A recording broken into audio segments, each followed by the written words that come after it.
Laptop saya mati. Bentar ya.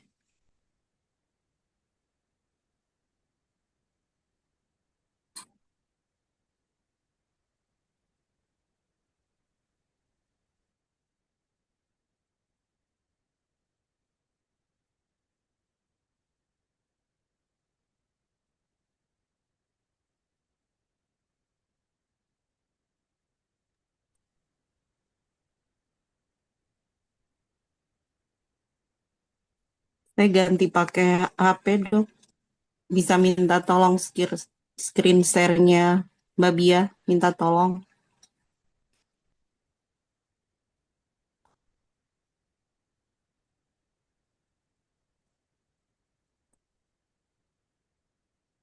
Ya.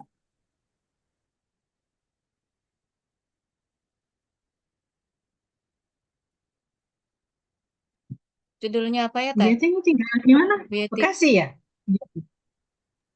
Saya di Bogor, Dok. Kalau di sini udah siang, Oh, udah lewat aja sinyalnya. Jadi saya pakai HP. Tadi sih masih lancar. Teh Yeti apa ya, Teh? Judulnya Isialgia ya?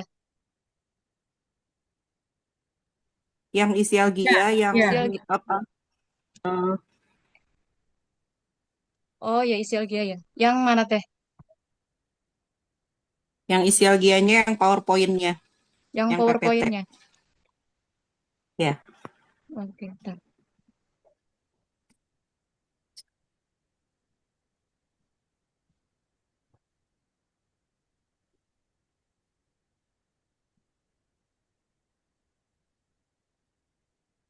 Sudah kelihatan? No. sudah, Ya, Sudah muncul sudah ya? kelihatan. sudah. Saya mulai, Dok, Sudah. ya. Anunya apa? Diperbesar bisa enggak? Enggak ada ya? Enggak bisa ya? Apa gambar? Nah, ini dia. Ya, terima kasih. Oke, Mulai, silahkan. Dok, ya. Ya, Ya, terima kasih. Assalamualaikum warahmatullahi wabarakatuh. sama. Pada kesempatan ini Salam. saya mencoba untuk kita berdiskusi tentang isialgia. Lanjut lebih ya.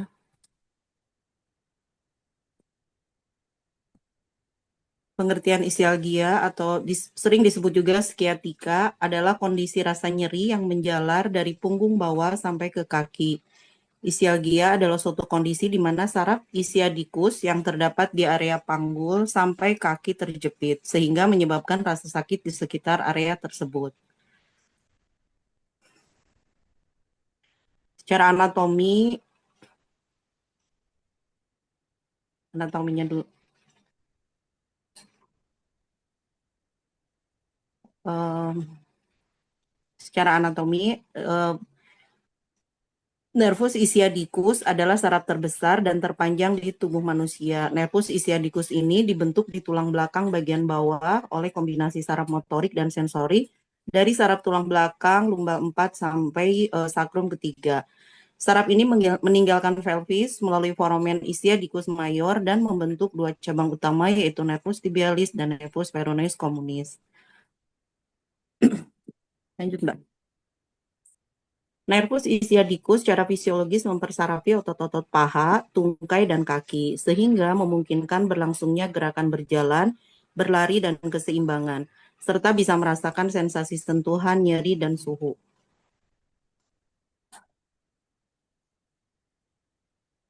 Gejala yang ditimbulkan dengan ketika orang terkena isialgia, ciri isialgia ini yang khas adalah ditandai dengan nyeri yang menjalar dari tulang belakang bawah, yaitu pinggang ke panggul dan bagian belakang tungkai. Rasa sakit yang dirasakan bisa sangat bervariasi mulai dari nyeri ringan hingga sensasi terbakar yang tajam atau rasa sakit yang luar biasa. Terkadang bisa terasa seperti sentakan atau sengatan listrik. Beberapa pasien juga mengalami keluhan mati rasa, kesemutan, atau kelemahan otot di kaki. Mekanisme terjadinya isialgia ada iritasi atau kompresi pada saraf ischiadicus. Kondisi ini menyebabkan nyeri menjalar dari punggung bawah melalui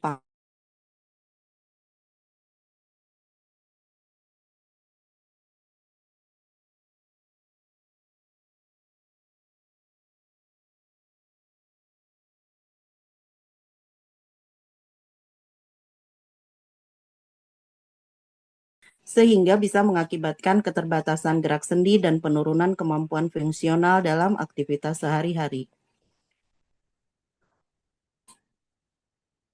Lanjut, Mbak. Klasifikasi dibagi menjadi dua, yaitu akut isialgia, nyeri yang dirasa sekitar beberapa hari hingga beberapa minggu, dan terjadi secara mendadak. Nyeri yang dirasa tidak menetap, sewaktu-waktu menghilang atau kadang sembuh. Kronik isialgia, nyeri yang dirasakan lebih dari 3 bulan dan terjadi berulang-ulang atau kambuh kembali. Pada tahap ini berbahaya dan bisa sembuh dengan rentang waktu yang lama.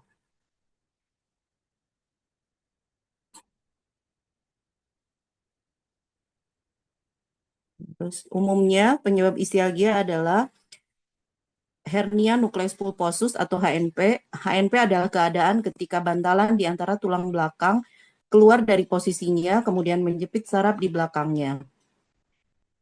Akibatnya tungkai mengalami nyeri hingga kesemutan. Yang kedua, stenosis spinal. Stenosis spinal adalah kondisi di mana ruas tulang belakang mengalami penyempitan yang mengakibatkan saraf tulang belakang mengalami penekanan. Yang berikutnya adalah sindrom piriformis. Penyakit ini terjadi akibat adanya penekanan pada saraf siatik oleh otot piriformis. Efeknya, timbullah rasa nyeri dan hilang keseimbangan.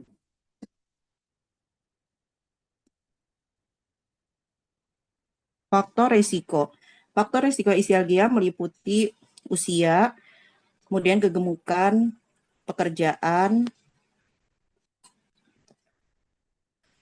kemudian duduk yang lama. Orang yang duduk untuk jangka waktu yang lama atau memiliki gaya hidup yang tidak aktif memiliki resiko lebih besar terjadinya isialgia daripada orang yang lebih aktif.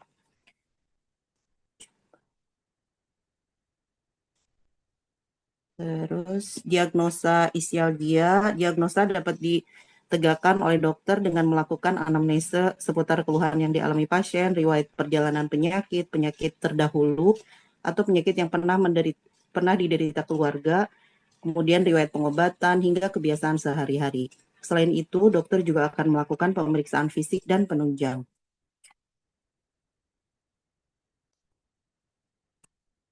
Pemeriksaan diagnosa isialgia, beberapa pemeriksaan penunjang dapat membantu diantaranya dengan ronsen, kemudian MRI, CT scan, dan elektromiografi. Itu untuk mengukur impuls listrik yang dihasilkan oleh saraf dan respon otot. Lanjut, Mbak. Tata laksana pengobatannya yaitu dengan untuk kasus yang ringan, diantaranya dengan kompres Intinya air aja. dingin, kemudian kompres air panas, kemudian peregangan, kemudian konsumsi obat-obat ringan. Untuk kasus yang lebih berat, dokter akan menyarankan untuk suntikan steroid, obat-obatan, fisioterapi, dan operasi.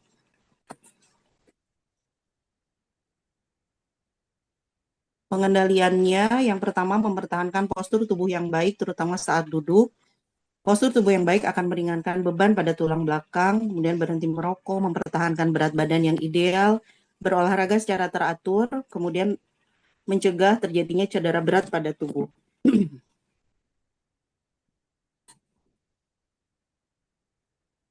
Isialgia secara Chinese medicine, dalam TCM, isialgia tergolong dalam sindrom P. P mempunyai arti tersumbat atau tidak lancar.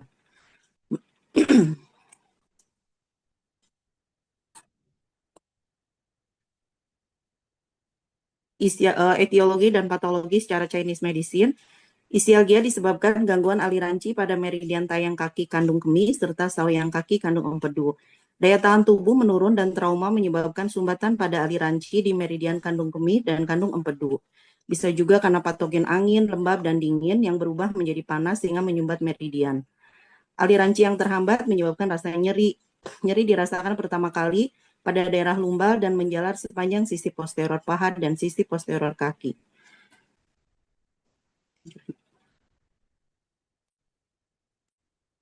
Diferensiasi sindromnya, patogen lembab dingin. Gangguan patogen dingin ini disebabkan adanya paparan angin terus-menerus, berkeringat pada Nah, saat saya stop melakukan. ya. Bentar, Bu Yeti. Bu Yeti kan sudah Ya, pelajari ini. Ya, ya, sekarang saya percepat. Sekarang saya percepat aja ya. Percepat aja untuk membedakan dari masing-masing sindrom. Jadi ada 4 macam sindrom. 4 macam sindrom ini kondisi ekses atau defisien. ada yang Apa ekses, yang mana yang ekses? Apa yang mana yang defisien? yang ekses itu yang lembab panas, sindrom akumulasi lembab panas. Terus Pakai yang status itu aja, Pak Dok ya. Langsung ke punya yang itu. punya punya Ya, ini saya analisanya. baru Soalnya connect. saya Saya baru, lihat nggak ada. Kenapa? ya, saya baru connect lagi ini. Mbak Bia, stop screen dulu barangkali ya. Ntar saya coba share yang dari WA, dari Word-nya.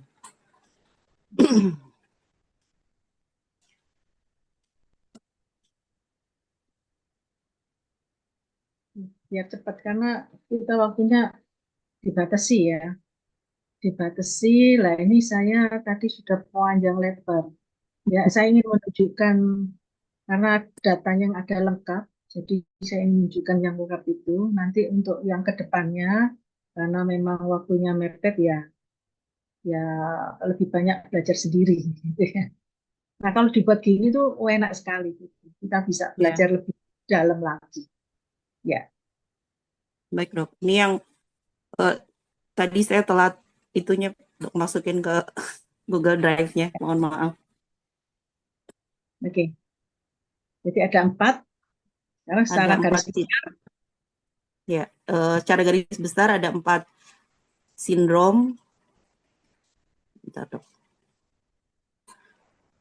Yang pertama obstruksi pi eksternal, yaitu paparan angin dingin dan lembab. Kemudian yang kedua stagnasi qi dan darah. Yang ketiga defisiensi yin ginjal. Yang keempat adalah defisiensi yang ginjal. jadi yang mana yang defisien? Yang Defisiensi. defisien yang yin, yang ginjal, dan defisien yang ginjal. Terus kemudian yang ekses. Yang ekses stagnasi qi dan darah. Kemudian yang eh, invasi angin dingin ini ekses. Oke. Nah, sekarang etiologinya yang Etiologi membedakan. untuk obstruksi pi eksternal eh, karena invasi angin dingin dan lembab ke meridian BL dan GB terkait paparan lingkungan seperti duduk di tempat dingin, lembab, atau keringat saat dingin. Untuk yang stagnasi qi dan darah itu karena ada riwayat trauma atau cedera di area lumbosakralis atau kelelahan yang berlebihan. Yang defisiensi yin timbul akibat hilangnya cairan dan esensi tubuh dalam waktu yang lama, baik karena faktor bawaan, penyakit kronis, atau gaya hidup yang melelahkan. Kemudian untuk yang defisiensi yang, paparan dingin, faktor usia, aktivitas seksual yang berlebihan, penyakit kronis, ketakutan berlebihan, diet, dan pola hidup yang tidak seimbang. Ya, stop, sebentar. Baik, Pertanyaan saya, aktivitas seksual itu di sini menyebabkan defisiensi yang ginjal ya? Bisa nggak defisiensi yin ginjal karena aktivitas seksual? bisa juga karena defisiensi yin juga bisa karena kelelahan. Ya, bisa. Ya, jadi kita bisa kombinasi dengan materi tadi dari LPP. Ya, Kan beda rujukan ya, beda rujukan itu tidak masalah, tapi memperkaya kita. Jadi defisiensi yin ginjal itu bisa juga karena apa? aktivitas seksual yang berlebih. Ya, oke, lanjut. Kemudian tanda dan gejalanya, apa yang membedakannya? Tanda dan gejalanya untuk eksternal dingin lembab ini adalah rasa nyeri dan berat di area lumbosakral, meluas ke ekstremitas bawah, dan memburuk pada saat cuaca dingin atau lembab. Dan dia berkurang pada saat cuaca sudah panas atau kering. Nyeri pinggang akut atau kronis yang memburuk ketika pagi hari, berkurang ketika berolahraga ringan, dan area nyerinya yang luas. Untuk stagnasi chi dan darah, terdapat nyeri tajam, menetap, nyeri lokal, memburuk saat ditekan, yang dapat menyebar ke ekstremitas bawah. Rasa nyeri saat bergerak atau duduk. Kemudian untuk defisiensi yin, rasa panas di telapak tangan, kaki, dan dada, muka merah, rasa panas pada sore atau malam hari, keringat malam, mulut dan tenggorokan kering, terutama malam hari, rasa haus tapi hanya ingin minum sedikit-sedikit, pinggang dan lutut lemah, sulit berdiri lama, libido menurun, impoten, menstruasi sedikit atau terlambat, atau ada amenore. Untuk defisiensi yang, rasa dingin di tubuh bagian bawah, yaitu pada pinggang, lutut, kaki, kemudian ekstremitas dingin, terutama kaki dan tangan, lemas, cepat lelah, kurang bertenaga. Suara pelan, bicara lambat, geraknya lambat, tidak tahan dingin, mudah menggigil. Kemudian sama seperti tadi, libido menurun, impoten, ejakulasi dini, infertilitas, sering buang air kecil, urinnya jernih dan banyak. Ya, stop dulu, stop dulu. Sekarang saya bertanya ya, saya tanya. Ini libido menurun, impotensi, ejakulasi dini. Kalau ada, itu kita mengarah, berpikir ke arah gangguan pada organ ginjal ya. Bisa Iya dok. defisiensi yin, bisa defisiensi yang, begitu. Iya, iya, Bagaimana kita membedakan bahwa yang ini defisiensi yin, yang defisiensi yin atau defisiensi yang dengan keluhan yang ada ini? Kan keluhannya sama, keluhannya libido menurun, impotensi, ejakulasi dini. Apa yang iya kita gali? dari dari anamnesa kita bisa menanyakan cenderung lebih suka dingin atau panas, lebih nyaman dalam kondisi dingin atau panas.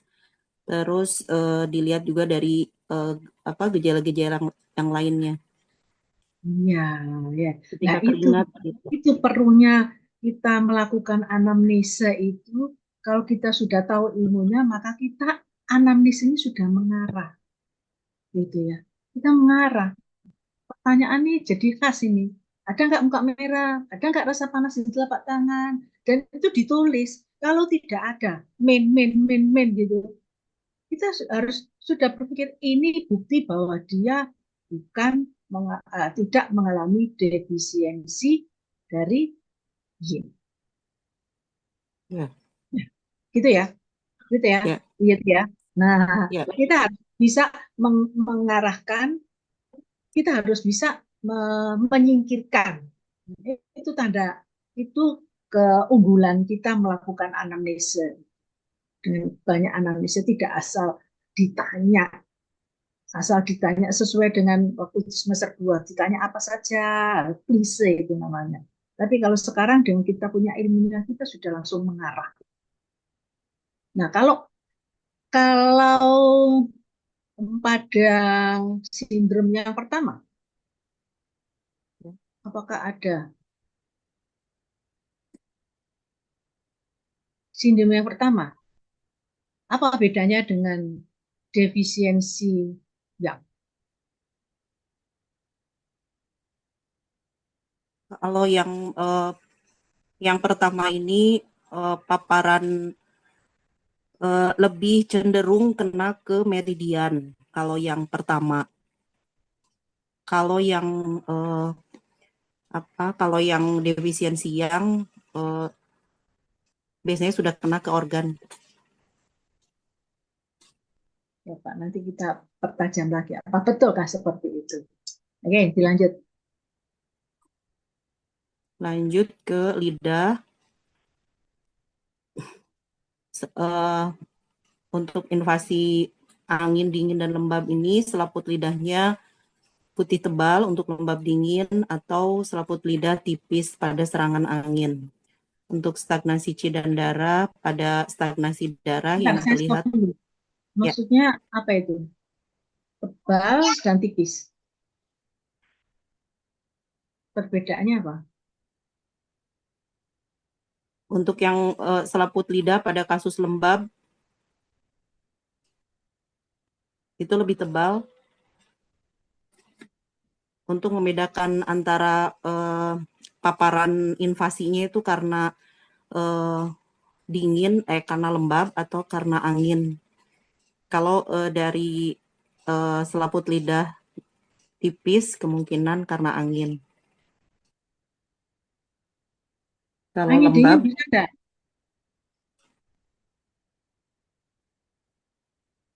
Angin dingin bisa enggak?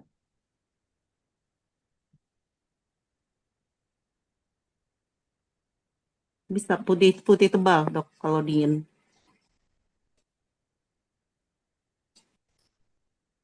Kalau dingin putih tebal, apa bedanya dingin dan dingin lembab?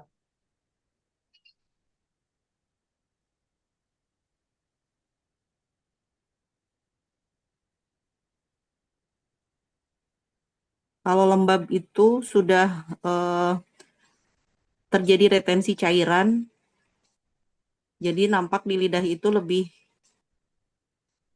tebal, barangkali gitu. Lebih bengkak, lebih apa? Ya lebih tebal. Kalau lembab, kalau hanya angin Kalau dingin tidak. angin dingin Cenderung agak ungu, hmm, biru atau ungu itu Dok, warnanya karena dingin. Gimana? Kalau tidak lembab dia tidak terlalu tebal. ya, jadi ini gradasi ya, gradasi. Kalau dingin itu ya eksesin. Ini kan dingin menonjol itu. Iya, Ya, kalau hanya angin saja, tidak ada dingin, ya yinnya tidak menonjol, iya, iya. tidak lebih menonjol. Kalau ada Jadi nggak ada, dingin, Dok. yinnya Kalau menonjol. angin kalau angin itu nggak sampai nggak sampai Nggak tahu, yinnya makanya ini rujukan apa? Maka saya tanya ini menjadi kalau rujukan. rujukan, jadi rujukan, ya bisa jadi itu angin angin biasa, tapi menyebabkan dingin. Ya, angin angin biasa itu membuat gini ya, punggung kita, tubuh kita itu kondisi panas apa dingin? Tubuh kita itu panas apa dingin? Panas. Hangat berapa derajat? Berapa derajat? 34, 34 atau 35 34, ya. 36 apa 3? 36 sampai 37,5 ya, hangat, hangat tentu panas. Kalau kena angin, kuat nggak tubuh kita? Kalau kita kena panas masih masih tahan ya, angin panas. Tapi kalau angin kalau angin itu membuat tubuh kita itu seperti kedinginan gitu, nggak tahan angin. Nah, sebetulnya itu dingin tapi dingin yang gradasinya lebih rendah. Kalau Tipis ya. ditambah angin dingin, misalnya di musim salju, tambah angin ya, musim salju angin yaitu angin dingin itu menyebabkan ditambah ada saljunya itu bikin lembab. Jadi gradasinya lebih berat. Misalnya di situ. Terus pertanyaan saya Bu Yeti, ini gangguan pada lidah ya. Kalau gangguan pada lidah, PPL, PPL kan tadi angin ya, angin dingin tadi ya, Ya, itu luar. PPL Iya, ya, nah iklim ya, itu PPL. iya. Kalau sudah mengganggu lidah berarti dia di meridian atau sudah masuk ke organ. Sudah ke organ. Nah, tadi Bu Yeti bilang oh, meridian, meridian saja. Iya, Bisa iya. Soalnya kalau meridian, bisa sudah masuk ke organ. Kalau bilang sindrom B, itu ada dua hal ya. Ya, kelainan di meridian dan juga sudah sampai ke organ. Itu namanya sindrom. Ya, baik dok. Ya, Ya. jadi jadi ini kalau kita bilang sindrom B itu sebenarnya sudah masuk ke organ. Ya, kelainan di meridian yang juga sudah masuk ke organ. Ada dua, meridian dan oke. Terus eh, ini ya, kemudian nadinya apa? Bagaimana nadinya? Nadinya untuk angin itu tegang, terus lambat untuk dingin, dan licin untuk lembab. Ya, Terus untuk yang stagnasi qi dan darah kasar, kemudian defisiensi yin tipis dan cepat, yang defisiensi yang dalam dan lemah, cepat itu menunjukkan apa? panas. Ya, ya, cepat menunjukkan panas. Oke. Nah, terus kemudian lanjut prinsip terapinya. Prinsip terapi. Prinsip terapi untuk sindrom P-nya tadi mengeluarkan patogen dingin, mengusir lembab, dan menguatkan pinggang bawah. Untuk stagnasi qi dan darah, menggerakkan qi, menghilangkan stagnasi, menguatkan darah, menghilangkan stasis, dan memperkuat pinggang bawah. Untuk defisiensi yin, menutrisi yin, memperkuat ginjal, meredakan nyeri. Kemudian untuk defisiensi yang, menghangatkan dan menguatkan ginjal serta sirkulasi yang. Ya, lanjut. Ya, tadi kan sudah bahas ya, jadi ini mudah. Ayo lanjut. Metodenya, untuk invasi tadi, metode utama untuk akupuntur, metode utama untuk melancarkan meridian dan meredakan nyeri. Kemudian moksibusi untuk kasus dingin dan defisien untuk menghangatkan meridian dan mengusir dingin dan lembab. Ya, Kemudian dengan apa? Tonifikasi apa? Reduksi. tonifikasi ringan, tekniknya dengan tonifikasi dok, paling bawah. Yang sebelah kiri. Yang Ya sebelah ini kiri dok, dilakukan tonifikasi. tonifikasi. Sesuai dengan prinsip terapinya. Reduksi.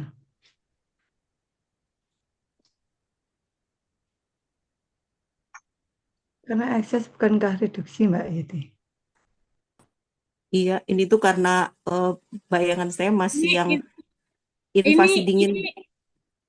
iya, iya, iya, iya. Sedasi Dia ya dok. kondisinya Iya, reduksi ya harusnya ya. reduksi, ya, Iya, reduksi. iya betul, Apa betul reduksi. rujukannya di sini? Atau ini ditambahkan sendiri atau bagaimana? Nah, ini saya Enggak sih, pertanyakan. Utamanya karena adalah di sini kalau saya membuat kan di sini tonifikasi ringan, eh apa dari rujukannya sih seperti ini dok, tonifikasi ringan dengan manipulasi rotasi yang lembut gitu.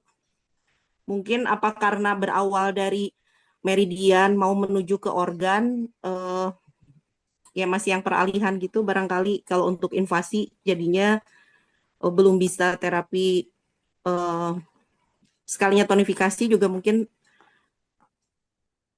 masih bisa gabung dengan,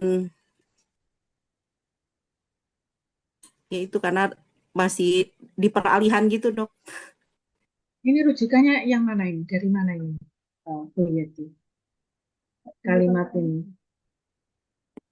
Saya dari yang Mas Jocia, tapi yang terjemahan dok.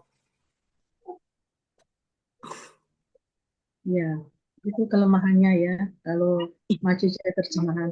Memang ada tonifikasi, tapi tonifikasi itu adalah terapi tambahan, terapi kedua. Oh iya baik. Menempatkan pinggang bawah Iya. dengan tonifikasi. Ya, tapi itu bukan terapi utama. Ya, kalau kita Itu tetap. baca baca memang kalau kita baca murni terjemahan itu kita banyak kacaunya.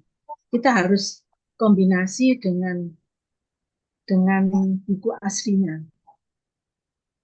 Ada. Iya, Jadi Dokter Indri ada itu penguatan tonifikasi tapi sebagai terapi tambahan baik. karena sakitnya itu karena disebabkan karena kondisi organ ginjal yang lemah sehingga memudahkan dia gampang kena paparan dingin, gampang terkena sakit.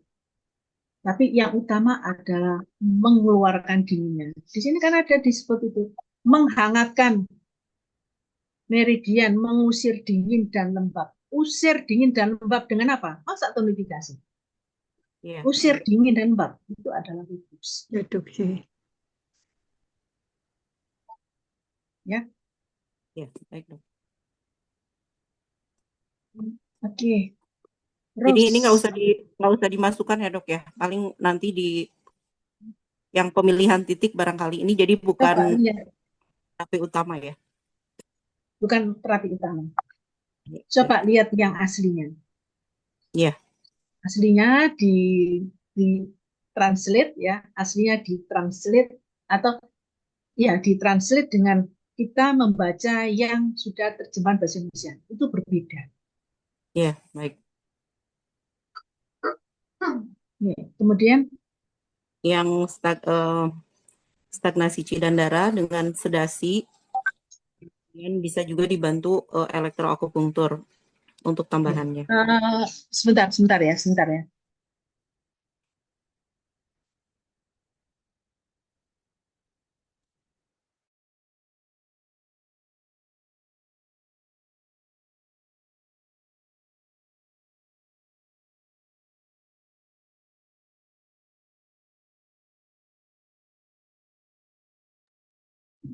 Ya, ya dilanjut. Baik, Dok. Yang Kemudian yang kedua, defisiensi yin, tonifikasi, kemudian untuk defisiensi yang nah yang kedua tonifikasi. sebentar, yang kedua ini, yang kedua. Yang kedua dengan sedasi, metodenya sedasi, elektroakupunktur bisa ditambahkan. Ya, ini apa modalitas ya kita Mbak akupunktur. Ya, oke. Terus bedanya dengan yang defisiensi.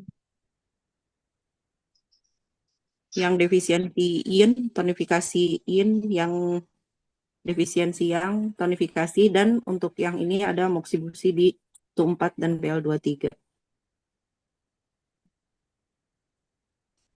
Ya, terus lanjut pemilihan titiknya. Pemilihan titiknya, titik utamanya untuk invasi dingin, angin, dan lembab.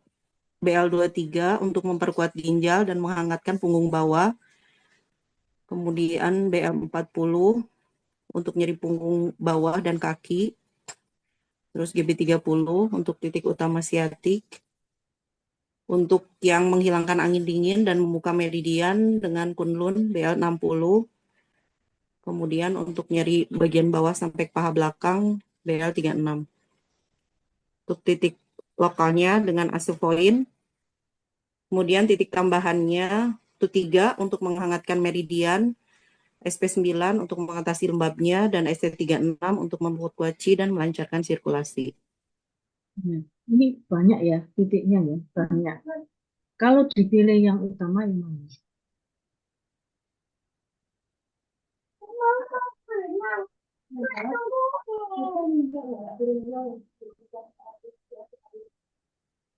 Yang mana?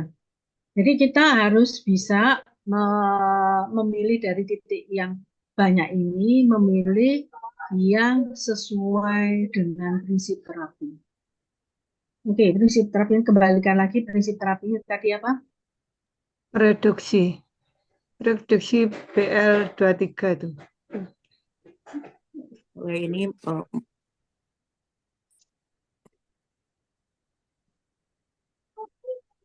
Ya, yang pertama reduksi BL23. Jadi kata-katanya itu melakukan reduksi BL23 dengan moksibusi. Nah, oh itu iya, sudah. Ya, kalau oke, disebut menguatkan ginjal, jadi salah. iya, Kalau sebagai titik utama. bisa menguatkan ginjal, tapi itu kata-kata kalimat menguatkan ginjal itu bukan masuk kalimat untuk terapi titik utama. Ya, Sama-sama baik dok. ambil BL23, tapi alasan itu yang kurang pas. Ya, BL23 dan Moxa ya. Iya. Ya. Bisa ditambahkan itu menghilangkan angin dingin dengan membuka meridian, ya, boleh itu, boleh ya. BL60 gondong itu dengan diapakan? Reduksi apa tonifikasi? Reduksi. Diet. Reduksi. Ya. Lanjut yang ini dok, yang kedua. Pertanyaan saya belum dijawab ya, Bu. BL60 itu dilakukan dengan apa? Reduksi apa tonifikasi? Reduksi. Reduksi. Membuang angin. Ya. Oke. Kemudian yang kedua ini sindrom apa? Sindrom stagnasi dan darah. Ya, berarti pemilihan titiknya adalah yang untuk menghilangkan stagnasi dan darah. Apa titiknya? Yang BL17 untuk titik darahnya yang kesu, terus Heku sama Taichung dok ya, pasangan untuk melancarkan qi dan darah.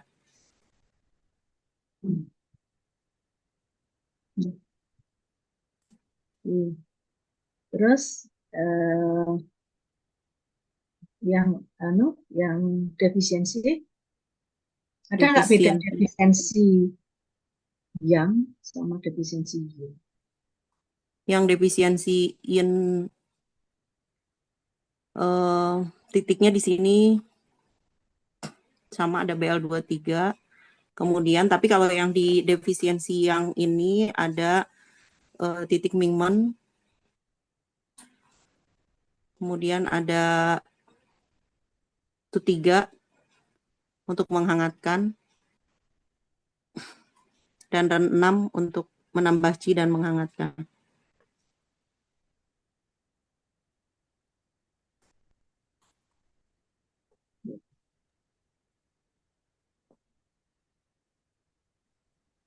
Oke. Ya, lanjut.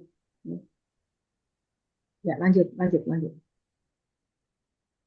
Terus saran dan anjurannya?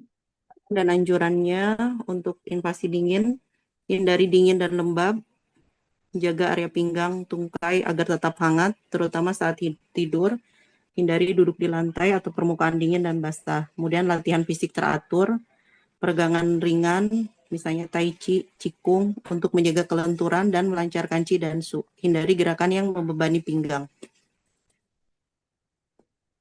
Apa contoh gerakan yang membebani pinggang?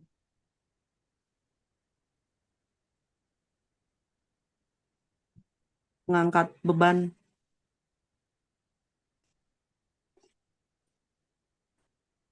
Ya. Jongkok berdiri barangkali gitu ya dok ya, yang terburu-buru. Jongkok berdiri. Mengangkat beban itu harus mendekati tubuh ya. Kalau menjauhi tubuh, mengangkat, nah itu membebani pinggang. Terus, nah peregangan. Seperti apa peregangan yang dianjurkan? Ini kondisi yang bisa dilakukan oleh pasien ketika di rumah. Karena dia tidak mungkin diakupunktur pagi siang malam. Nah ini bisa dilakukan. Tadi di antara peregangan itu sudah disampaikan oleh Dr. Indri. Ya, itu bagian juga dari peregangan. Nah, terus perbedaannya dengan yang ini stagnasi qi dan darah hampir sama. Cuman di sini ada menjaga postur duduk. Hampir sama sih dok, kalau untuk saran dan anjurannya, karena dengan keluhan yang sama. Ya, hampir sama. Terus yang ini defisiensi. Defisiensi yin, pengaturan pola hidup dan diet, tidur cukup, kemudian hindari stres dan emosi berlebih, hindari makanan panas, konsumsi makanan bergizi dan lembab seperti kacang hitam, biji-bijian hitam, telur, tahu, susu kedelai. Kemudian untuk buahnya, pir, melon, semangka, dan makanan berair. Untuk defisiensi yang sama pengaturan pola hidup, hindari udara dingin dan makanan mentah atau dingin, istirahat cukup, hindari aktivitas seksual berlebihan, konsumsi makanan bergizi hangat.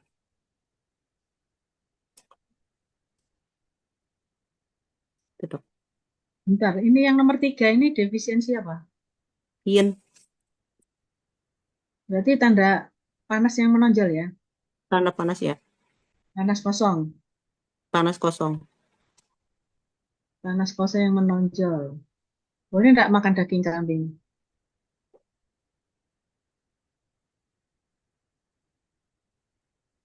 Boleh, karena panasnya kosong, dok. Bukan yang panas berlebih, Boleh bukan nggak dimoksa? sifat tidak. Kalau dimoksa tidak. Dimoksa Kalau itu defisiensi yin, tujuannya apa? Defisiensi yin, panas kosong, dimoksa itu tujuannya apa? Moksa itu tujuannya apa toh? menghangatkan. Menghangatkan. Kondisi panas kosong, boleh nggak dihangatkan? Oh iya, boleh. Boleh di Boleh. Tidak kondisi. boleh. Boleh. Tidak boleh. Cara Chinese medicine, boleh. Kata Tidak siapa? boleh. Panas kosong tidak boleh. Panas Tidak kosong boleh. tidak boleh. Ya, secara Chinese Bikin panas medicine ekses. itu tidak boleh. Sampai Beralih jadi ekses nanti ya. jangan jangan apa panas panas ekses jelas tidak boleh. Panas kosong tidak boleh. Bahkan ada yang menambahkan membuang panas. Bahkan ada yang menambahkan itu membuang panas. Itu bukan bagian dari terapi. Ya, bukan bagian dari terapi utama. Oh iya. Ada yang sampai membuang panas kosong. Nah, ini kok ditambahi panas kok boleh? Termasuk makan daging kambing berarti menambah panas. Boleh enggak? Tidak boleh. Tidak disarankan. Makan makanan yang bersifat panas tidak disarankan.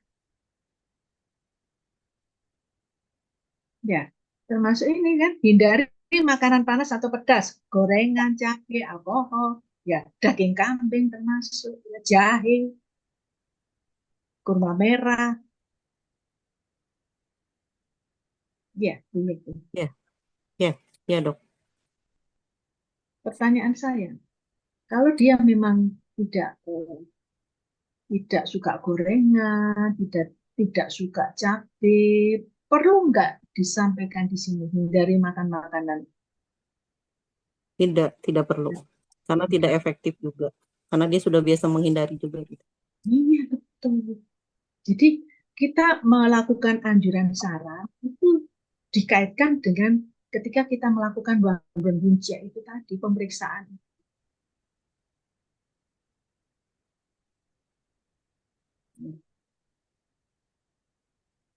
Eh untuk oke sudah ya. Ya. Kalau kita oh, oh, kalau kita mengatakan hindari stres yang emosi yang berlebihan, tetapi kita tidak berhasil menggali bahwa dia pada anamnesa itu dia punya stres. Berarti pada saran tidak cocok. Harus ada alasan. Kenapa kok meminta untuk menghindari stres dan emosi berlebihan? Itu ada alasan. Waktu pertanyaan, dia banyak pekerjaan, banyak stres. Nah, itu baru bisa ditambahkan di sini. Tidur yang cukup. Kita apa alasannya kok saran itu tidur yang cukup? Harus kita punya alasan bahwa dia tidurnya kurang. Ya. Harus ada anamnesa yang yang kita lakukan gitu. Ya, harus sesuai antara antara apa anamnesia dan anjuran. Oke. Ya, Dok. Lalu Lebih ke feedback ya, Dok ya. saya Feedbacknya dari kenapa? itu. Lebih ke Kenapa? feedbacknya kalau saran dan anjuran itu lebih ke apa feedbacknya dari anamnesa kita ya, dari Iya, pemeriksaan awal. iya, iya. Terus sekarang pertanyaan saya, bagaimana kita bisa bisa melakukan diagnosa dia mengalami nyeri isiagia.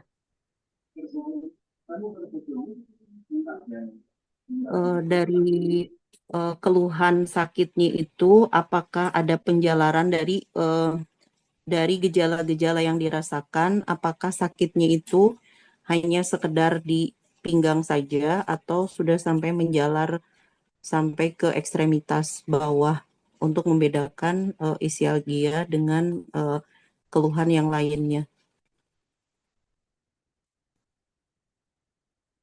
dari anamnesa, Dok.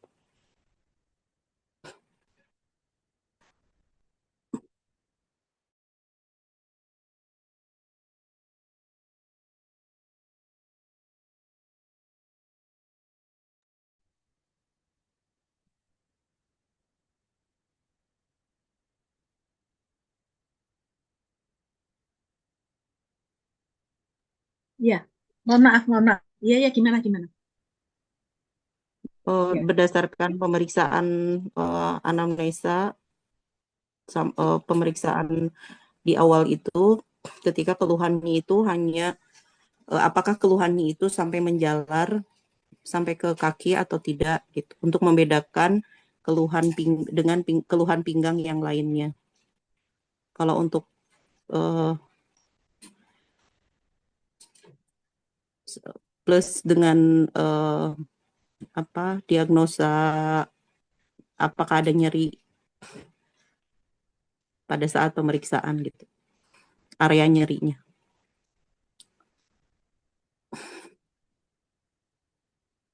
kalau isialgia itu se, apa, separuh kanan kiri atau dua-duanya? Kalau dari literatur biasanya sebagian apa hanya separuh. Separuh. Berarti pada saat pemeriksaan kita harus memeriksa dua-duanya apa separuh? Dua-duanya untuk sebagai pembanding. Iya, itu sering dilewatkan. Nah, ada pemeriksaan. Ini sudah selesai? Ada lagi? Ini sudah selesai? Sudah, Dok. Oh, ini yang belum, Dok, yang apa yin yang-nya ini apakah sudah betul saya yang kemungkinan kondisi yin yang bagan yin yang ya. Nah, sekarang yang nomor dua. Nomor dua, gambar ini tuh menunjukkan tanda defisien apa ekses. Yang nomor dua. Ekses, Dok. Ekses apa? Ekses yang Nah, kalau ekses yang di sini apa yang menonjol? Kalau Panas. gambar eksesnya berarti panas ya. panas yang Panas. menonjol. Panas. Ada enggak tanda dan gejala yang menunjukkan panas yang menonjol? Nggak ada, Dok ya, karena kan stagnasi. Ada. Berarti Siap, merah. gambar Yang rata sama itu ya, yang di bawah, adalah yang di bawah, yang yang di dua-duanya di bawah, atas garis keseimbangan, Dok ya. ya, yang dua-duanya di atas garis keseimbangan. Itu ya. Ini sangat membantu. Kalau saya, masing-masing orang akan berbeda ya, masing-masing dosen bisa berbeda. Kalau saya ini sangat membantu saya. Untuk apa? Untuk tahu prinsip terapinya. Kita tidak mungkin prinsip terapinya stagnasi Ji dan darah adalah membuang panas. Enggak kan? Enggak, ya betul.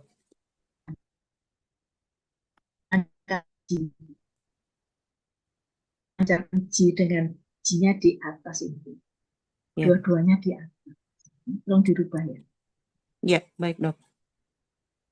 Oke. Jadi kalau di atas fisioterapinya ada yang utama. Jangan sampai fisioterapinya melakukan tonifikasi. Salah sudah. Ya, Kalau sama-sama BL23, satu reduksi BL23, yang satunya tonifikasi BL23, maka kita sudah bisa jawab. Pertama adalah reduksi BL23. Oke, sampai di sini ada pertanyaan? Bu Yeti, ada yang tidak sepakat? Ada yang sepakat dok. Hanya waktunya aja saya masih harus banyak. Macuacia itu kan rujukannya ngelihat buku tebalnya aja udah berat gitu dok. Jadi nyari ininya mungkin bahan rujukannya saya masih kurang. coba di stop share. Saya ingin menunjukkan sebentar. Stop share.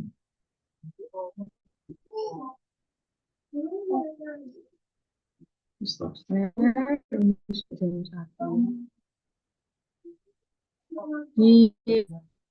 Di stop, di stop.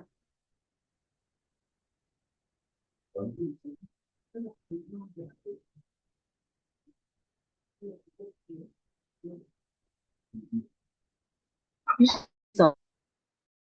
Kan ada tanda stop itu. Karena kalau belum di stop saya nggak bisa share. Di share screen-nya loh.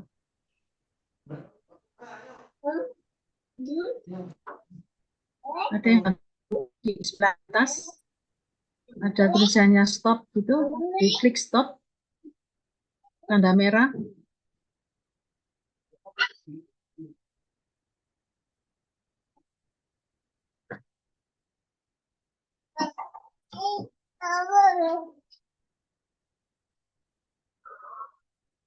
Bisa, Bu Yeti?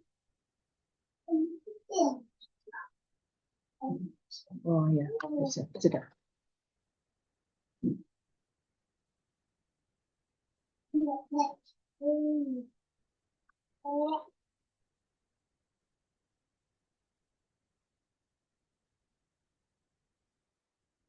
Saya share ini sudah kelihatan? Udah Kelihatan dok, ini? kelihatan dok.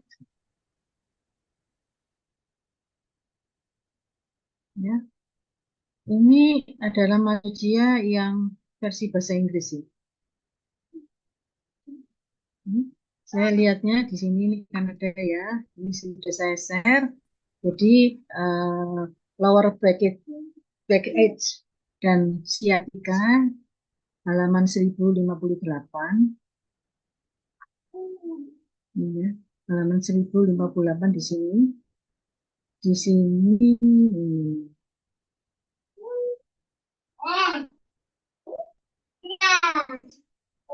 nih ya, ini yang sciatica, ini yang lower back edge, hampir sama ya, hampir sama. Dengan perbedaannya ini ada tambah ya ini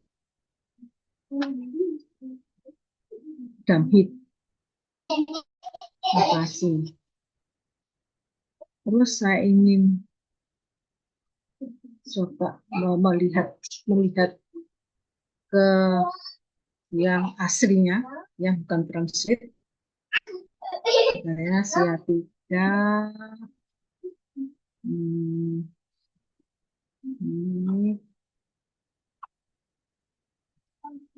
Ini loh, ini bisa loh jadi terapi ekstra poin.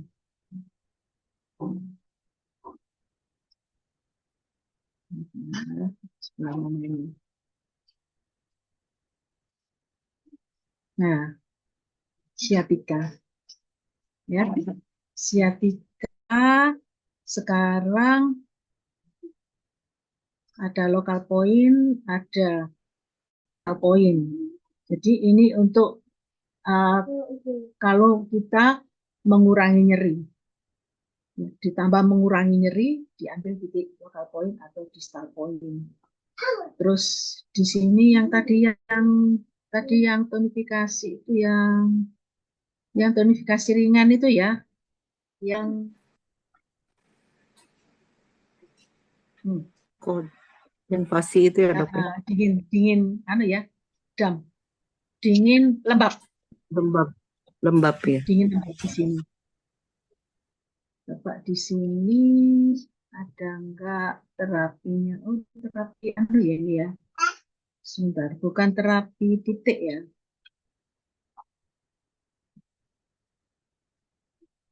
Oh, ini bukan terapi titik, ini terapi herbal ini.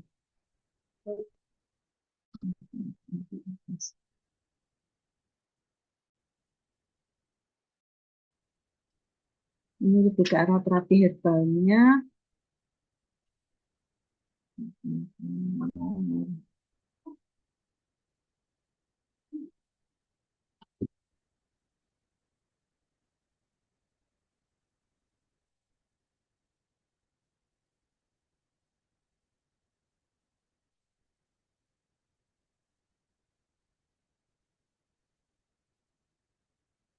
Di sini ada digabung kayaknya ya. Jadi ini BL 40.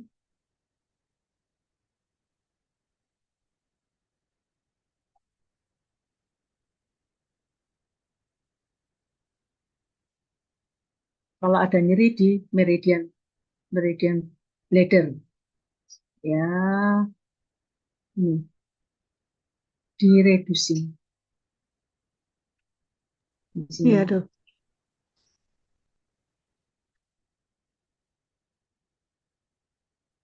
Tapi secara umum sebetulnya prinsip terapinya itu sama dengan pada pada mana LBP, sama dengan pada LBP.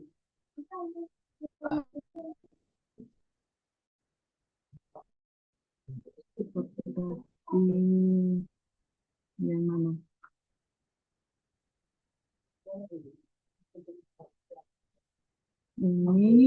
Ini untuk dari Noris Yin ginjal. Ini Noris ya, ini utamanya adalah Noris. Nih. Ya. Terus kalau ini tonifikasi, menghangatkan. Berarti ini fisioterapi untuk kasus, oh ini langsung langsung kasus teori. Kasus teori, kasus teori. Cerita, ini ada cerita ya. Intinya sini sama. Kalau dia kondisi defisien, dia nuris. Sama. Ya, terus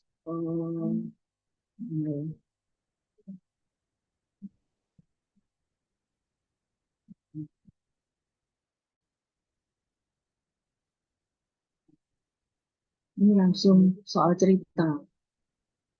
Hmm.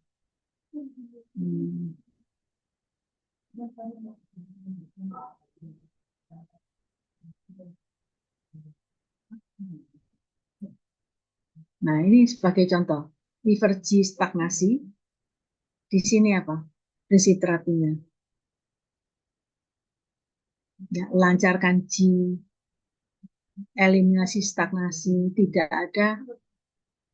ada tonifikasi. Saya ingin menunjukkan yang hampir sama sindrom ya. Saya tunjukkan ya di sini yang sindromnya. Nah, dingin, invasi dingin lembab. Invasi dingin lembab, prinsip terapinya apa? Nih, buang dingin, hilangkan lembab. Lancarkan meridian ya, meridian di lower back. Tidak ada tonifikasi di sini. Tidak ada. Ya, ini bukti bahwa dengan kita tahu kondisi yin yang-nya, maka ketika dia berada di atas garis keseimbangan, prinsip terapinya adalah reduksi. Dalam hal ini dia hilangkan dingin, ya, hilangkan lembab. Itu tidak ada tonifikasi di sini. Nah, sebentar, baterainya habis.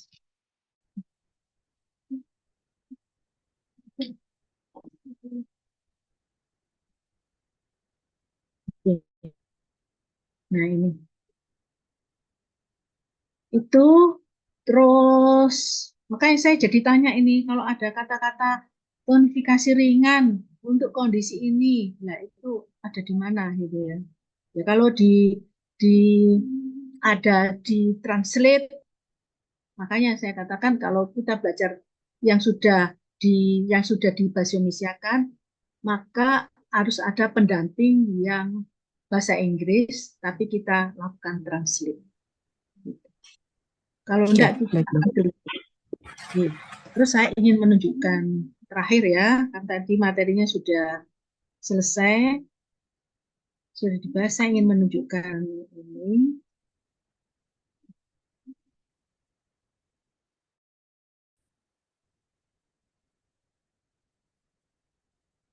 Kelihatan ya? Kelihatan. Kelihatan ya? Kelihatan, Dok.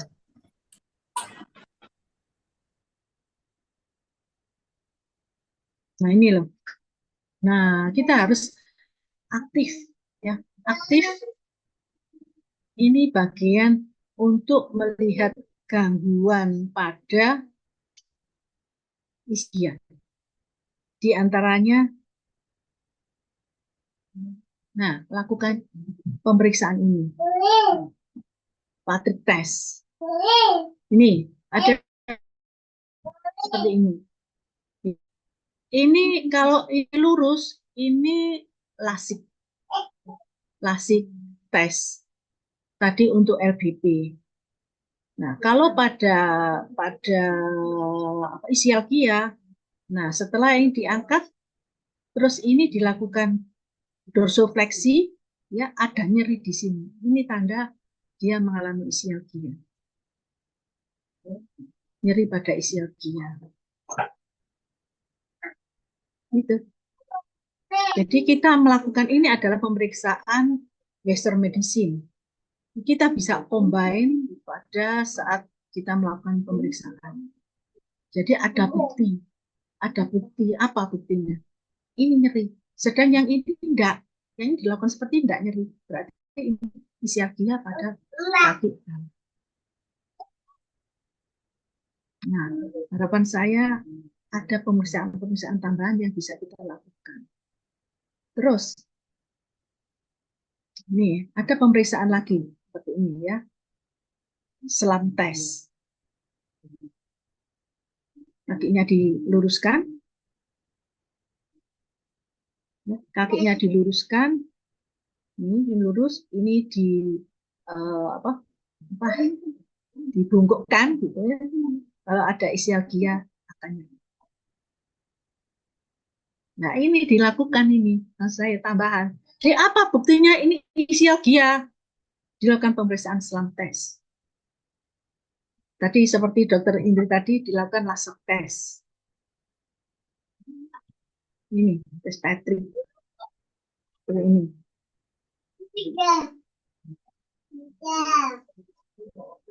Kalau dilakukan pada pemeriksaan Chinese medicine, kita bisa periksa backsu-nya.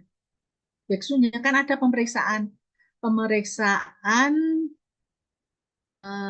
apa yang khusus itu apa aja, Dokter Bu Yeti? Pemeriksaan khusus titik apa? Dominan ya, titik dominan organ. Yang Di status inisial status ada pemeriksaan palpasi titik khusus. yang apa? beksu ya dok ya, di beksu yang lagi titikmu juga beksu, buat diagnosa ya. mu. Titikmu dan Jadi satunya apa? titik Ketiga. Yuan. Titik dua. Yuan. Nah, itu dilakukan itu. Apa buktinya? Ini yang sering terlewatkan. terlewatkan itu. Apa buktinya? Ya nyeri. Loh, bukti bahwa dia itu nyeri isialgia apa bisa untuk pembuktian.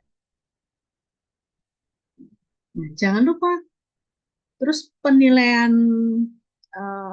terapi, keberhasilan terapi itu bisa dilakukan manual muscle testing. Ini sudah diajari ini di Bu Dia ya. Bisa dilakukan fast. Jadi lakukan nyeri itu evaluasinya bisa dengan fast. Nyerinya tadi berapa? 10, sekarang jadi berapa? 6. Datang lagi apa? 6, sekarang jadi berapa setelah terapi? 3. Nah, itu jangan lupa itu dilakukan.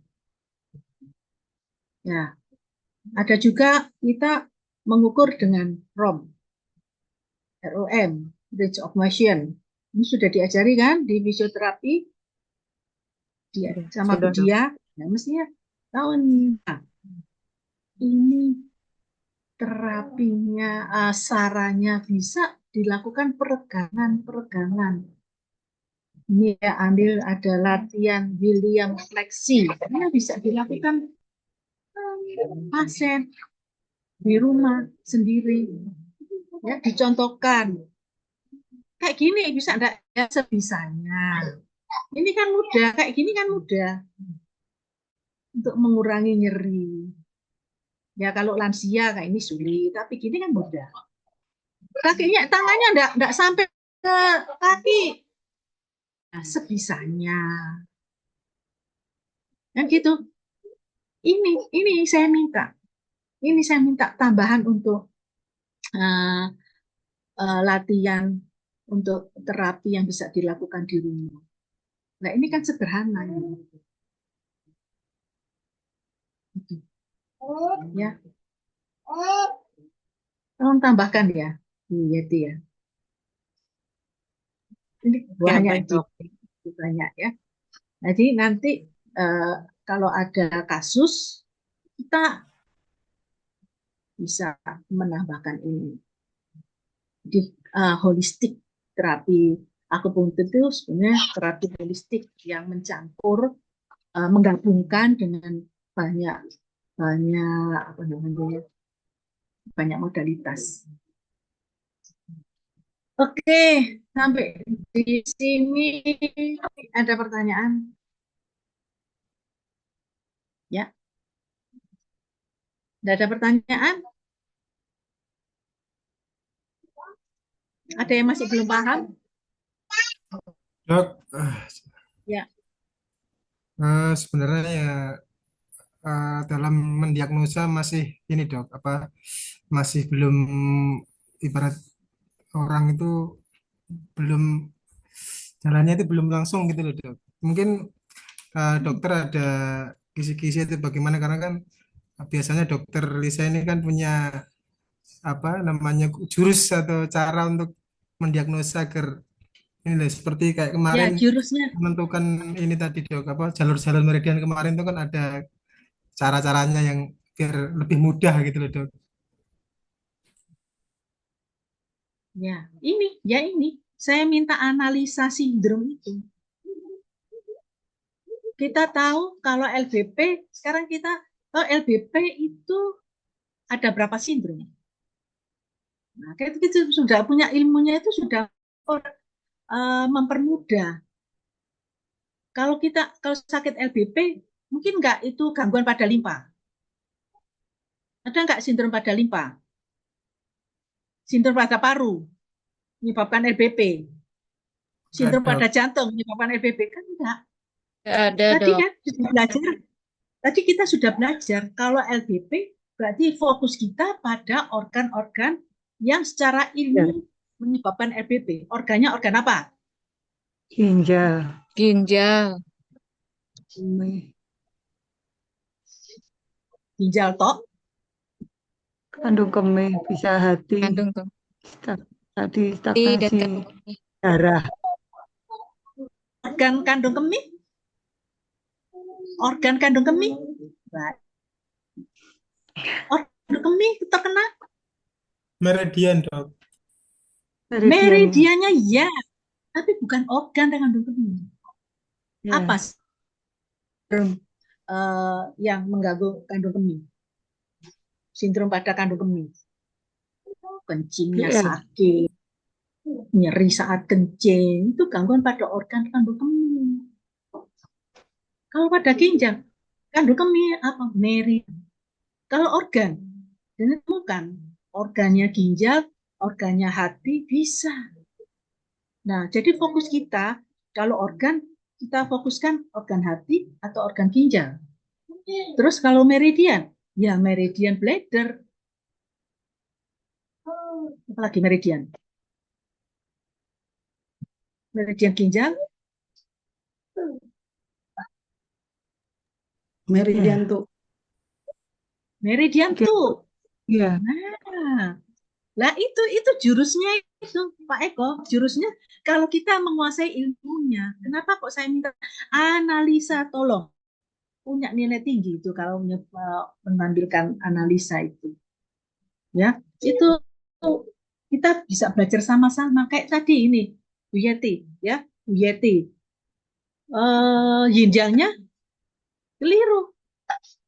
Nah, dengan adanya kita belajar, kita tahu di mana letak kesalahannya gitu, kita sama-sama belajar. Nah, itu jurus saya ya untuk sindrom ini yaitu kita mengetahui gambaran ginjal. Itu saya Pak Eko. Karena tadi ketahuan kan? ada kelas Ketahuan khusus mungkin dok. kondisinya. Kenapa? Ada kelas khusus mungkin dok. Enggak, ya sudah kan sudah belajar diferensiasi sindrom. Tinggal sekarang itu memadukan, menggabungkan semuanya. Nah ini tantangannya. Makanya buat yang selengkap supaya kalau kita tahu ya itu tadi kalau tahu ilmunya, sekarang akan mudah kita melakukan diagnosis. Untuk yang sebelum UTS kita lebih banyak kita selektanya. Dan setelah UTS banyak presentasi. Harapannya sudah punya ilmu. Tinggal kalau dibalik ya. Kasus yang kedua itu kita menghadapi kasus, menghadapi keluhan utama, sindromnya apa? Nah di situ, makanya kuat di sini nih, ya. Materi untuk UTS itu materi tidak hanya di kelas juga di kelas reguler. Jadi pelajari juga yang sudah di-share oleh kelas reguler. Apa saja materinya, lihat RPP-nya. Jadi lebih banyak. Kalau di kelas reguler itu ada total ada 24 kasus ya. 24 penyakit, tapi kalau di kelas khusus kasus ini hanya 13. Itu pelajari. Yaitu cara supaya kita gampang, kita harus dijejer ya, dijejer dengan analisa itu. Biar kita terpikir dan kita menggali etiologi tadi ya. Harus kelima itu kita tanyakan. Ya yang pertama ya belum hafal ya sudah bertahap gitu ya. Apa yang kita tanyakan? Kita tanyakan itu untuk mengarah ke sindrom yang mana. Kalau tadi isialgia itu ada 4 sindrom isialgia. 2 defisiensi, 2 ekses. Sejak awal kita harus mulai mengarah dia kondisi defisien atau kondisi ekses. Ya, pada anamnesa belum ketemu lidahnya kok enggak jelas ya. Oke, mungkin yang lainnya. Kita lihat dari analisa itu akan memudahkan kita. Gitu ya Pak Eko ya. Tidak ada yang khusus Pak Eko. Kalau dalam hal ini. Tapi yang repotnya yang di kakak kelas ini kemarin saya tadi malam saya melakukan bimbingan ya karena nggak lulus melakukan bimbingan bingung antara defisiensi yin, defisiensi yang, ekses yin, ekses yang. Nah itu saya agak pusing juga ya, pusing memberi pemahaman karena ini prinsip. Karena ini prinsip. Soal ini dia mengalami defisiensi yin atau defisiensi yang, kebingungan. Nah, itu agak sulit gak ya? Jadi saya harus lebih banyak lagi. Makanya sekarang pertajam di sini. Ada cucu saya ini. Oke, ada lagi pertanyaan? Ya, bertahap Pak Eko, bertahap. Yang penting ilmunya tahu dulu. Makanya ini tadi saya pelan-pelan gitu. Ya, nanti untuk yang selanjutnya ya, cepat karena juga dibatasi waktu. Ada lagi? Gimana Pak Eko? Makanya itu Ya, dok, kalau harus kita tahu kuliah, ilmunya. kalau kita Itu kuliah akan kan, memudahkan. kalau kita kuliah kan terbatas oleh waktu dok. Mungkin kalau saya kan tertarik, suka lihat-lihat YouTube-nya dokter. Jadi kan kayak kok Ya. ada rangkuman-rangkuman kisi, jadi lebih mudah dipahami gitu loh dok. Jadi kayak saya itu pengen ini loh dalam menentukan diagnosa ini pengen bimbingan langsung dari dokter Lisa gitu loh biar lebih nggak terbatas waktu gitu loh dok maksudnya. Kita bikin, Saya juga bikin masih kelas atau dengan teman-teman juga saya yakin juga butuh. belajar Pak. Saya juga belum banyak pengalaman. Tapi kita belajar sama-sama, ya. Kita belajar sama-sama. Makanya untuk mata kuliah ini ada 5 dosen yang mampu, yang belajar sama-sama belajar. Butuh jam terbang juga Pak. Gitu ya. Ada lagi? Ada lagi? Dok, mungkin lebih sering-sering kita latihan membahas soal kayak yang kemarin itu loh, Dok. Jadi semakin membuka Ya. wawasan. Nah, Oke. kita di Dok, kelas Karsud Dok, ini les ada dok, les. Jadi kita lebih tahu Ada oh Les satu masalahnya dok, di materi, sini. privat. ya, Apa? ada Blog satu khusus. materi itu tambahan. RPP-nya ada satu tambahan. Ya. Biasanya itu di kelas pertemuan, tapi untuk tahun ini ternyata 7 kali pertemuan, sehingga saya rubah RPP-nya, saya tambahi 1 pertemuan. Ya, kelebihannya itu saya pakai untuk review. Review nanti kita akan belajar soal. Jadi nanti akan saya kasih soal, kemudian dikerjakan. Soal tidak banyak ya, 1 atau 2, tapi nanti kita bahas secara detail. Bagaimana kita nanti akan belajar bersama-sama, akan ada jawaban yang berbeda-beda lah. Bagaimana kita menyamakan persepsi itu? Ya paling enggak ya bertahap seperti itu ya. Oke. Terima kasih dok. Ya. Terima Ada lagi kasih, Dok. pertanyaan? Kasih dok. Dok, Ya. itu maksudnya satu kelompok yang kelas sekarang tuh dikasih les tambahan dok. Di hari apa gitu, di hari apa nge-zoom, ngebahas ini, bahas ini Les gitu. tambahan Dok, nggak apa? apa-apa. Maksudnya di luar jalur kampus dok. Nggak apa-apa Enggak, les kita. tambahan apa? Enggak, saya enggak. Saya merasa tidak layak ya. Les tambahan. Oke, kita belajar sama-sama. Ya, saling justru di sinilah kita saling ini, karena ada yang sudah praktek, yang sudah banyak pasien, ya. Lah di situ kita saling berbagi, yang kurang kita tambah, yang salah kita perbaiki, gitu sama-sama lah. Ada yang sudah punya pengalaman, kok beda ya dengan ini, dengan apa, buku rujukan, ya enggak apa-apa. Berarti itu variasinya. Itu ya, tidak ada les, cukup pelajaran yang cukup. Oke, Dok, begitu ya. usul buat YouTube tentang ini ya, Dok, apa penentuan sindrom itu. Nanti dan Pak Eko jangan lupa like and subscribe ya Pak Eko. Kalau lihat YouTube-nya. Oh iya Like and benar boleh. share. Aku juga ikut Kalau itu itu YouTube-nya dokter. sudah Kasih dari komentar, semester dong. 2 itu. Udah semester 2 Aku mengikuti ikut, makanya dokter. kemarin bisa aku. Boleh dok. Kayak gitu tuh. Ya, tentang sindrom akses, defisiensi itu loh Dok. Jadi membedakan biar Nah, Bu Setio tuh. jelas gitu. Karena Iya. memang metodenya Dokter Lisa itu enak kalau kita sudah paham pola berpikirnya itu terus kita enak menentukan itu. Tapi sebelum paham itu juga bingung dok. Kayak tadi yang apa titik utama dan titik mana pilihan titiknya itu saya juga rancunya di situ ketika ada lembab tadi kan lembab gitu. Otomatis saya ingatnya SP9 ST 340 gitu nih. Ternyata kan karena Iya, posisinya kan di bisa itu. ginjal. Nah, itu yang jadi saya tahu lemahnya saya di situ kayak gitu dok. Oke. Jadi mohon buat YouTube lagi dok. Kita semakin tertarik dengan YouTube-nya. Bisa. Saya termasuk pengikutnya Iya, dok. iya, itu. Penggemar. Oh gitu. Oh iya, terima kasih. Oh nggak ada komentarnya. Termasuk Jadi nggak kemarin tahu pas saya. itu Kasih komentar menentukan dong. meridian itu dok, itu kan saya Ya nanti saya komentari dari dok. YouTube.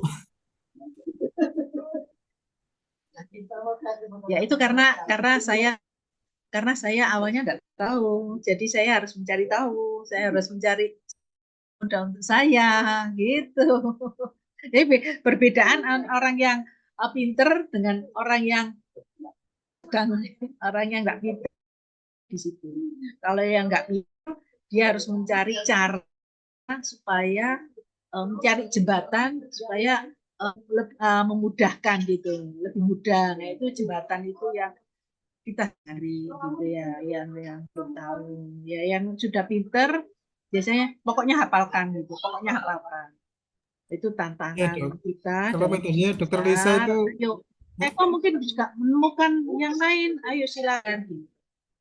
Ya, Pak Eko ini kan sudah praktek tuh, sudah praktek, sudah banyak menghadapi banyak pasien, kasus yang berbeda-beda. Ayo, dikumpulkan, ditulis. Kita butuh orang-orang seperti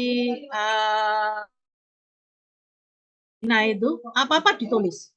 Bahkan jeruk yang umurnya puluhan tahun itu loh dikumpulkan. Ya, terus ya, kurang ya. Oke, sampai gitu ya. Ini saya ada tamu. Sudah ya, sampai ketemu Ya, lagi. terima Ya. kasih dok. terima Terima kasih, kasih Dok. dok. Terima kasih, Dok. Salam sehat. Terima kasih dok. Dok. Kasih dok.